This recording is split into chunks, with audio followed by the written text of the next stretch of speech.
नमस्कार, मी शुभम शिंदे. लोकशाही मराठीमध्ये आपल्या सगळ्यांचं स्वागत. विधानसभा निवडणुकीचे निकाल आता हाती आले आहे आणि राज्यात महायुतीला बहुमत प्राप्त झाल्याचं पाहायला मिळत आहे. महायुतीचं सरकार महाराष्ट्रामध्ये स्थापन होत आहे. अर्थातच भारतीय जनता पक्ष, शिवसेना आणि राष्ट्रवादीचं सरकार महाराष्ट्रामध्ये स्थापन होत आहे. एकंदरीत या संपूर्ण निवडणुकीचा आपण जर विचार केला तर या विधानसभेच्या निवडणुकीमध्ये असे काही महत्त्वाचे मतदारसंघ होते की ज्या मतदारसंघांमध्ये तेथील लढती अत्यंत महत्त्वाच्या होत्या, चुरशीच्या होत्या आणि त्या मतदारसंघांची संपूर्ण महाराष्ट्रामध्ये चर्चा होती. आणि अशाच मतदारसंघांपैकी एक महत्त्वाचा मतदारसंघ तो म्हणजे मावळ विधानसभा मतदारसंघ.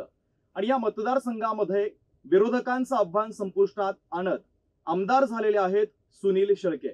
आणि हेच सुनील शेळके आज लोकशाही मराठी सोबत संवाद साधण्यासाठी आहे. तुमचं लोकशाही मराठीमध्ये स्वागत आणि मोठ्या मताधिक्याने तुम्ही विजय झालात त्याबद्दल तुमचं लोकशाही मराठी परिवाराच्या वतीने अभिनंदन देखील. आपण जर एकंदरीत पाहिलं तर लोकसभेच्या निवडणुकीमध्ये महाराष्ट्रात सांगली पॅटर्न हा अतिशय गाजलेला होता. सांगली पॅटर्न नंतर चर्चा झाली ती मावळ पॅटर्नची. म्हणजे मावळमध्ये विरोधकांनी जो पॅटर्न तयार केला त्या पॅटर्न नंतर तुमच्यासाठी निवडणूक आव्हानात्मक तर झालीच, मात्र हा पॅटर्न छेदत एक शेळके पॅटर्न या ठिकाणी आता पाहायला मिळतोय या निवडणुकीमध्ये. कसं हे आव्हान सगळं तुम्ही पेललं? नाही, मुळामध्ये सांगली पॅटर्न हा एक वेगळ्या पद्धतीचा होता. जो वर्ण नेत्यांकडनं आदेश आला त्या उमेदवाराच्या विरोधामध्ये सर्वसामान्य जनता ही उभी राहिली, त्या निर्णयाच्या विरोधात उभी राहिली. आणि मावळ तालुक्यामध्ये भारतीय जनता पार्टी, राष्ट्रवादी काँग्रेस पक्ष असेल, मित्र पक्ष असतील, हे पारंपरिक विरोधक म्हणून देखील मागच्या 20-25 वर्षामध्ये आपण पाहिलं. परंतु मागील 1.5 वर्षापूर्वी महायुती म्हणून राष्ट्रवादी काँग्रेस पार्टी, भारतीय जनता पार्टी असेल, शिवसेना असेल, आरपी आणि एसआरपी अशी आमची तिथे संयुक्तपणानं महायुती स्थापन करण्यात आली किंवा महायुतीचे आम्ही घटक म्हणून त्यांनी एकत्रितपणानं आलो. आणि ह्या निवडणुकीमध्ये मागची जर निवडणूक आपण पाहिली म्हणजे काही दिवसापूर्वी लोकसभेची निवडणूक झाली, त्या निवडणुकीमध्ये महायुतीला हे सर्व पक्ष मान्य होते. तिथल्या पदाधिकाऱ्यांना, कार्यकर्त्यांना सुनील शेळके मान्य होता. परंतु विधानसभेला वेगळ्या पद्धतीची निवडणूक घेण्याचं काम किंवा निवडणूक करताना काही ठराविक विशिष्ट भारतीय जनता पक्षाचे नेते मंडळी एकत्रितपणाने येऊन सुनील शेळकेला फक्त विरोध करायचा म्हणून मावळ पॅटर्न अशा पद्धतीची एक वेगळी टॅगलाईन उभी केली.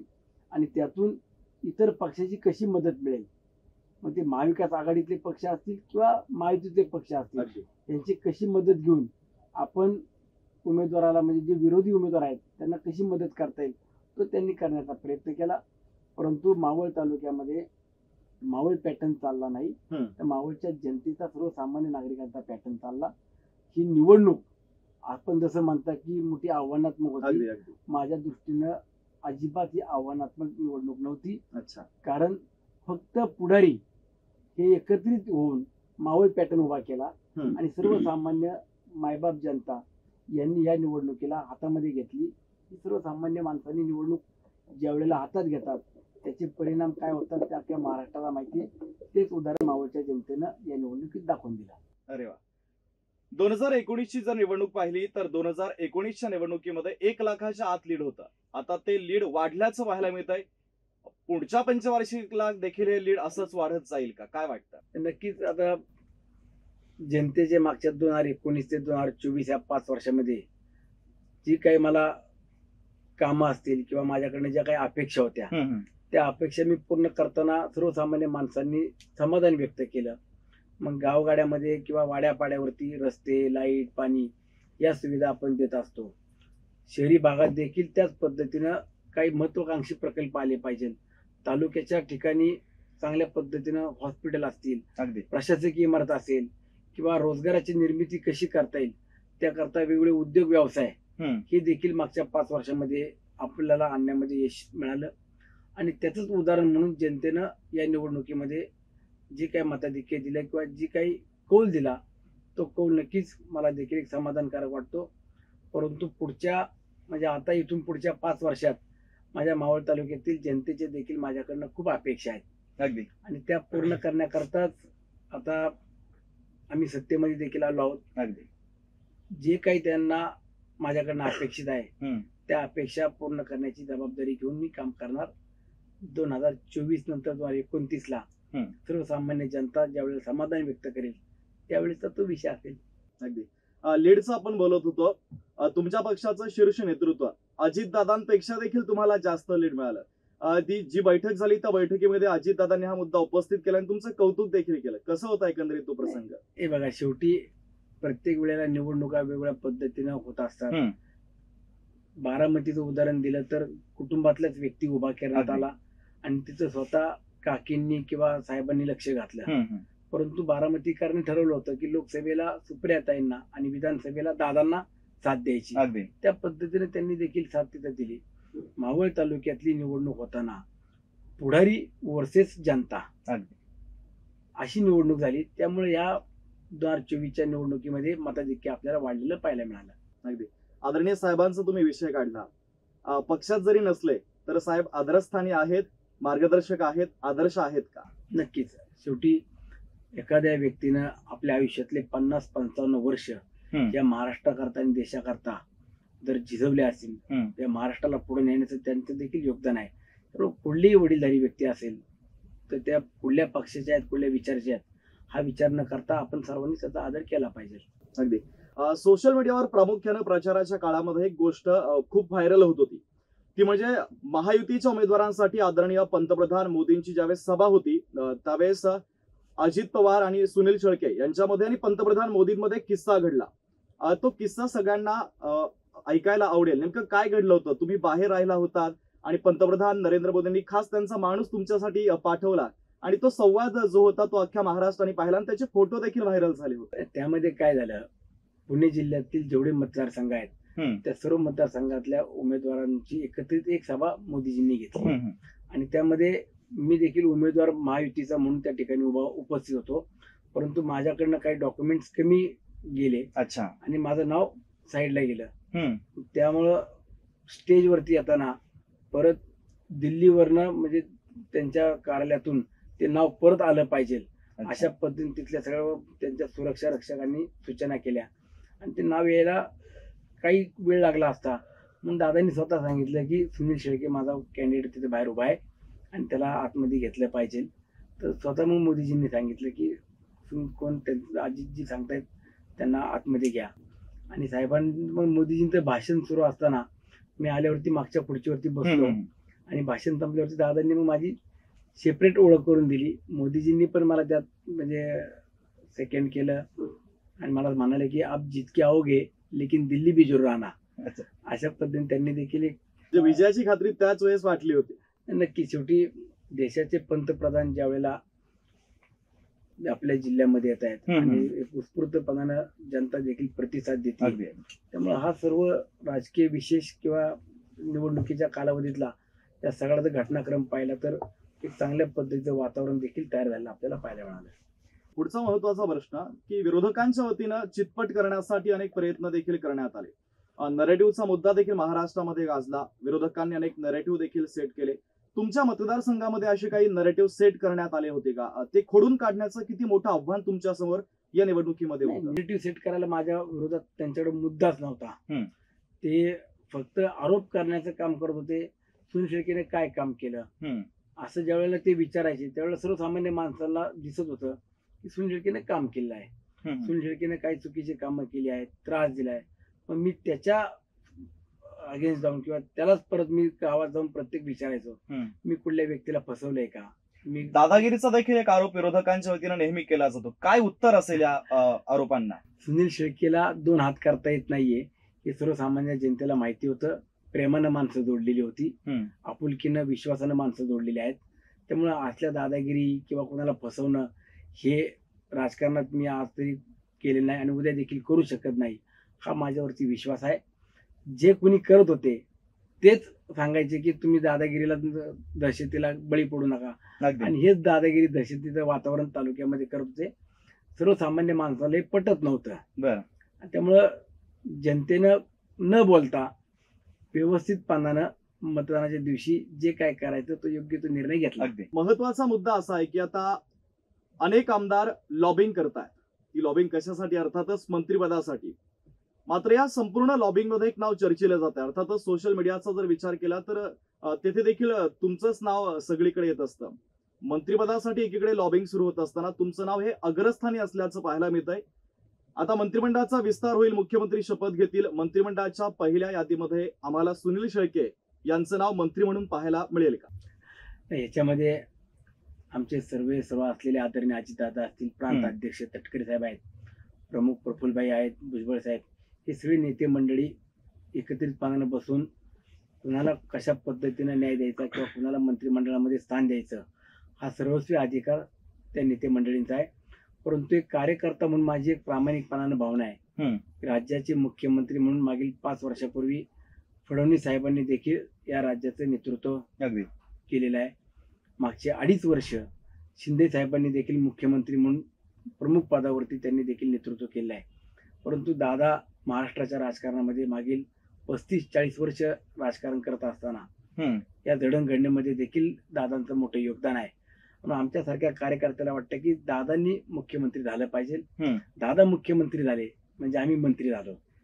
कोणतं खातं मिळावं अपेक्षा आहे? कोणत्या विभागामध्ये काम करायला सुनील शेळके यांना आवडेल? अगोदर दादा मुख्यमंत्री होऊ द्या, म्हणजे आम्हाला एक समाधान असेल की ज्या दादांनी महाराष्ट्राकरता किंवा अगदी संपूर्ण राज्यामध्ये तळागाळापर्यंत तांद्यापासून बांध्यापर्यंत काम करत असताना सर्वसामान्य आणि सर्व घटकांना बरोबर घेऊन काम केलं. त्या अजितदादांना पहिलं आम्हाला मुख्यमंत्री म्हणून पाहायचंय. त्यानंतरनं सर्वसामान्य कार्यकर्त्यांची किंवा प्रत्येकाची इच्छा असते, महत्वाकांक्षा असते. न्याय मिळाला तर नक्कीच किंवा मला संधी मिळाली तर नक्कीच मी त्याचं प्रामाणिकपणे काम करील. परंतु जो काही सर्वस्वी निर्णय असेल तो माझ्या वरिष्ठ नेत्याचा असेल. अगदी पुन्हा एकदा आपण मतदारसंघाकडे येऊ. मतदारसंघामध्ये आता तुम्ही तर कामं केलेली आहेतच, आणखीन कोणती आव्हानात्मक कामं आहेत की जे आता पुढचा मानस आहे, पुढच्या या पूर्ण 5 वर्षाच्या कालावधीमध्ये ते कामं तुम्हाला पूर्ण करायची? माझे इथं मतदारसंघात पूर्वीपासूनचे म्हणजे 40-45 वर्षापूर्वीचे काही प्रलंबित प्रश्न आहेत. त्यामध्ये धरणग्रस्तांचे काही प्रश्न आहेत, अगदी त्यांचं पुनर्वसन करणे असेल, मावळ तालुक्यात क्रीडा संकुल असेल ते उभं करायचंय, एखादं चांगलं वैद्यकीय देखील महाविद्यालय आपल्याला तिथं कॉलेज आणायचं हा एक माझा प्रयत्न असणार आहे. त्याचबरोबर मुंबई पुणे हायवेवरती काही फ्लायओव्हर उभे करायचे, तळेगाव चाकण रस्त्याचं आम्हाला काम पूर्ण करायचंय. अनेक कामं आहेत. शेवटी कामांची यादी कधी संपत नाही, परंतु कामं करण्यालाच आम्ही प्राधान्य देणार. टुरिझमच्या बाबतीत देखील आम्ही काही प्रकल्प मंजूर केले, ते प्रत्यक्षात त्याची कामं देखील काही आता या 1-2 महिन्यामध्ये सुरू होतील. ते पुढच्या 2-2.5 वर्षात ती कामं पूर्ण करायची आहेत. इंडस्ट्री हब मोठा आमच्या इथं उभा राहतो. त्या इंडस्ट्रीत अधिक कंपन्या कशा येतील, अधिक उद्योग व्यवसाय कसे येतील यावरती देखील आता भर देऊन छोटे मोठे उद्योग माझ्या मतदारसंघात आणणं ही देखील माझी जबाबदारी पुढील काळामध्ये असणार आहे. अगदी मतदारसंघामध्ये मी नेहमी बघत असतो तरुणांमध्ये सुनील शेळके यांची एक वेगळी क्रेज आहे. तुमचे अनेक व्हिडिओज, तुमचं गाणं देखील आहे ते व्हायरल होत असतं. या निवडणुकीमध्ये तरुणांचं मतदान देखील सर्वाधिक होतं. कसा फायदा तरुणांच्या या संपूर्ण मतांचा तुम्हाला झाला? नक्कीच मी तुम्हाला सांगतो की यावेळेला सर्वसामान्य मतदार किंवा नवीन जो मतदार आहे, युवक युवती, यांनी देखील दोन्ही उमेदवारांमध्ये तुलना केली. अगदी सुनील शेळके काय काम करू शकतो, अगदी, आणि जो समोरचा विरोधक उमेदवार आहे त्याने मागच्या 5-10 वर्षात काय काम केलं आहे ह्याची तुलना केली. आणि नवीन मतदार जे आहेत, युवक युवती, हे 90% हे माझ्या मागे उभे राहिले. मला नक्की त्याचा अभिमान आहे. परंतु त्यांच्या देखील माझ्याकडनं खूप अपेक्षा आहेत की मतदारसंघामध्ये नवीन नवीन रोजगार कसे येतील किंवा इन्फ्रास्ट्रक्चर कसं चांगलं उभं राहील. आणि बाकीचे देखील तिथं आमच्या मतदारसंघात पर्यटन हा एक आमचा मोठा बेस आहे. टुरिझमला कसं चांगल्या पद्धतीची चालना मिळेल. त्याचबरोबर ऍग्रिकल्चर, आमच्या इकडं इंद्रायणी भात याला खूप महत्व आहे. अगदी, मग त्या भाताला देखील एक चांगल्या पद्धतीचा दर्जा देणं किंवा एक्सपोर्ट करणं, अशा पद्धतीने अनेक अपेक्षा माझ्याकडनं आहेत. पुढील काळामध्ये युवक युवतींना किंवा वडीलधारी असतील, माझ्या महिला भगिनी असतील, त्यांच्या देखील ज्या अपेक्षा आहेत त्या पूर्ण करण्याचं आव्हान घेऊन मी 5 वर्ष रात्रंदिवस काम करणार. तर सुनीलजी, आपण पुढच्या प्रश्नाकडे होतोय. अजित पवारांची तुम्ही निकटवर्तीय आहात हे संपूर्ण महाराष्ट्राला माहिती आहे. मात्र आता देवेंद्र फडणवीसांचे देखील तुम्ही जवळचे मानले जात आहेत. कसं वाटतं आणि काय कारण आहे? शेवटी हे बघा, मी माझा परिवार संघ जनसंघातून पुढे आलेला परिवार आहे. परंतु 2019ला काही मला निर्णय घ्यावे लागले, मला वेगळी भूमिका घ्यावी लागली आणि त्यानंतर मी भारतीय जनता पक्षापासून थोडासा अलिप्त राहिलो. परंतु जुने जाणकार पक्षातले कार्यकर्ते असतील, वडीलधारे असतील, हे देखील आज मला एक आपल्याच समजून माझ्यासोबत आज देखील आहेत आणि देवेंद्रजी आणि भारतीय जनता पक्षातले देखील राज्यातले नेते हे देखील आज आपुलकीनं विचारपूस करत असतात. अगदी देवेंद्रजी आणि माझा संबंध काही दिवसापूर्वी थोडासा बाजूला आम्ही दोघं एकमेकाचे होतो. अच्छा.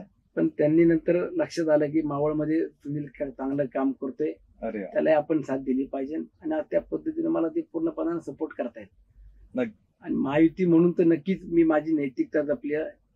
मग लोकसभेची निवडणूक असेल किंवा उद्याच्या काळात देखील महायुतीचा धर्म पाळून सगळ्यांना बरोबर घेऊन जाणं ही माझी जबाबदारी असणार आहे. अगदी.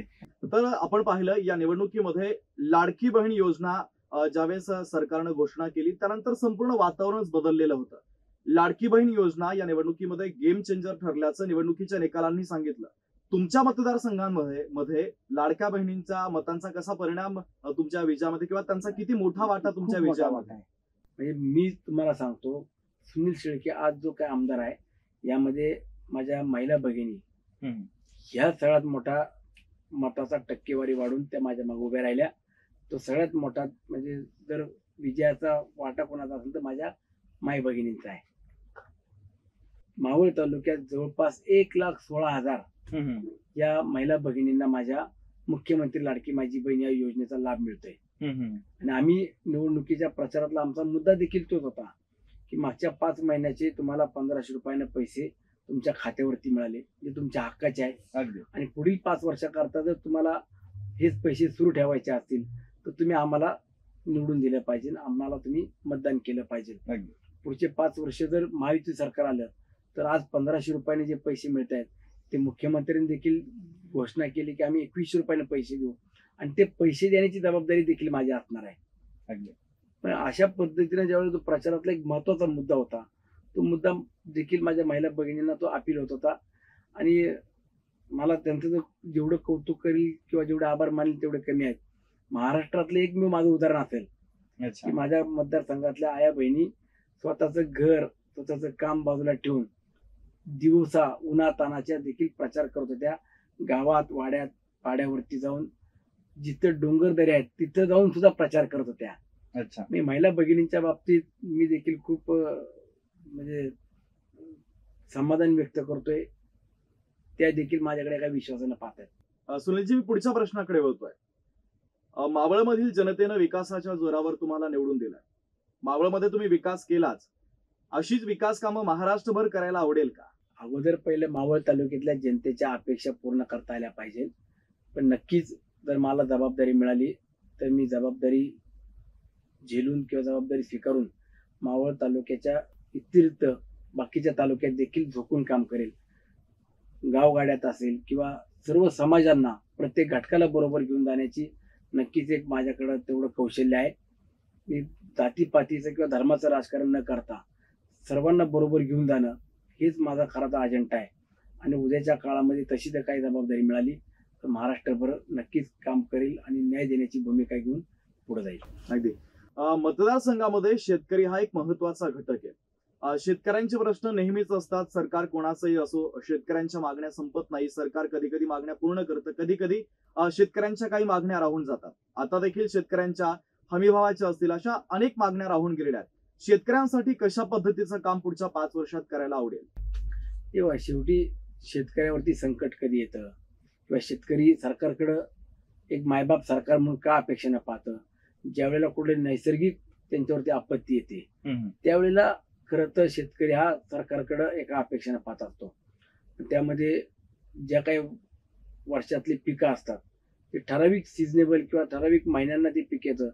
ते पावसाळ्याच्या अतिवृष्टीनं एक नुकसान होतं किंवा एखादा एक्सपोर्ट करताना सुद्धा एखादं पीक, मग त्यामध्ये कांदा असेल, कापूस असेल, सोयाबीन असेल, अशी अनेक आपल्या इथं पिकणारी जे काही शेतीमध्ये उत्पादन करणारे फळ आहेत यांच्यावरती ज्या वेळेला निर्यातीच्या वेळेला काही निर्बंध घातले जातात त्यावेळेला सरकारने देखील एक अपेक्षा त्यांच्या पूर्ण केल्या पाहिजे. ही त्यांची अपेक्षा असते. दुधाच्या बाबतीत देखील तीच परिस्थिती आहे. दुधाचा देखील भाव योग्य तो मिळाला पाहिजे आणि शेतकऱ्याला कष्ट खूप करावे लागतात, अगदी. राबावं लागतं. त्यातून 2-4 वर्षात एखाद्या वेळेला त्यांना चांगला फायदा मिळतो. नाहीतर कष्ट करायचं आणि फक्त कुटुंबातलं जेवढं काही मिळेल त्यात समाधान राहायचं. ही आजही शेतकऱ्यांची परिस्थिती आहे. ते आपल्याला नाकारता येणार नाही. परंतु शेतकऱ्यांना देखील एक हमी भाव मिळावा याकरता नक्कीच सरकारमध्ये आल्यावरती पुढील काळामध्ये आम्ही काम करणार. अगदी मतदारसंघामध्ये शहरांमध्ये उद्योगधंदे असतील तर त्या मतदारसंघाचा विकास हा झपाट्यानं होत असतो कारण आणि रोजगार निर्मिती देखील होत असते. पुढच्या या 5 वर्षाच्या काळामध्ये मतदारसंघात कशा पद्धतीचे उद्योग आणण्यासाठी रोजगार निर्मितीचं मोठं आव्हान तुमच्या समोर आहे? कशा पद्धतीनं प्रयत्न असतील 5 वर्षात? माझ्या मतदारसंघामध्ये मला पोटेन्शियल असलेला खूप म्हणजे माझा मतदारसंघ आहे. त्यामध्ये मी सांगितलं मगाशी की टुरिझम हा एक माझा महत्वाचा, तिथं रोजगाराची निर्मिती करायला आम्हाला खूप स्कोप आहे. त्याकरता आम्ही ग्लास काय ऑक्सा काय प्रकल्प आणला. त्यानंतर ना आई एकविरा देवीच्या ठिकाणं जे तीर्थक्षेत्र आहे ते देखील आम्ही विकसित करतोय. संत जगनाडे महाराजांचं तीर्थक्षेत्र आहे ते विकसित करतोय. MTDCचा एक आमच्याकडे एरिया आहे तो देखील आम्ही डेव्हलप करतोय. म्हणजे टुरिस्ट जर आले तर किमान 2 दिवस मतदारसंघामध्ये राहिल्या पाहिजे. मग त्यांना वेगवेगळ्या ऍक्टिव्हिटी कशा देता येतील तो आमचा प्रयत्न असणार आहे. एका बाजूला टुरिझम हा एक आमच्या दृष्टीने महत्वाचा आहे. तसंच इंडस्ट्रीयल काही बेल्ट आहे.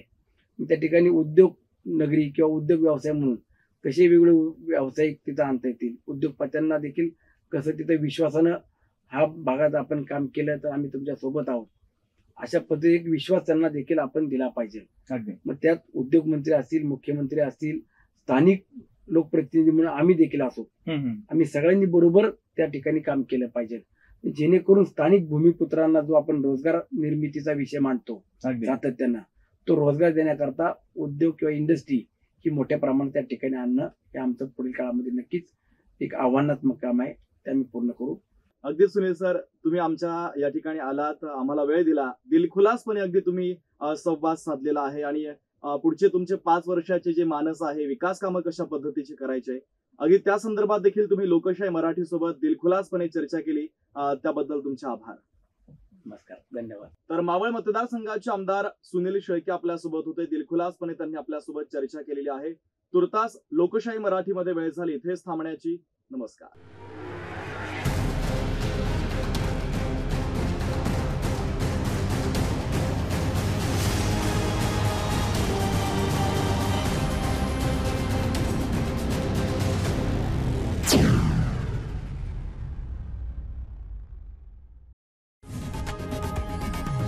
लोकशाही मराठी ऐका, पहा, जागरूक रहा.